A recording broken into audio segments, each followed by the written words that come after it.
Good morning po mga kalingkod. Ito po yung sinasabi ng Biblia sa Matthew 5 verse 5. Pinagpala ang mga mapagkumbaba sapagkat mamanahin nila ang daigdig.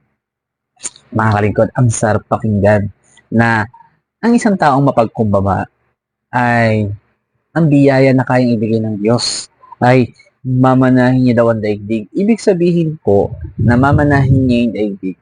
Darating po yung panahon na tayo po ay makakarating sa kaharian ng Diyos.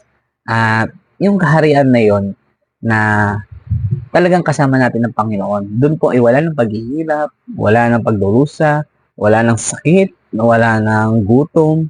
Yun po yung mamanahin ng isang taong mapagkumbaba sapagkat sa paggawa niya ng mga ganong bagay, yun yung po yung pagpapakita ng pagsunod sa Panginoon. Dahil ang pinakamahirap na gawin sa isang tao, mga kalingkod, yung magpapakumbaba ka para sa iba. Sapagkat alam naman natin kung ikaw ay wala sa Panginoon, wala silang ibang iniisip kundi yung sarili nila. Pero yung mga taong mapagkumbaba, ang sabi ng Panginoon, mamanahin nila yung daigdig. Ibig sabihin, mga kalingkod, makakapunta sila sa kaharian ng Diyos. Yun yung daigdig na punong-puno ng kasiyahan, punong-puno ng saya, punong-puno ng kagalakan na hindi natin maiisip kung gaano po kasaya doon, mga kalingkod.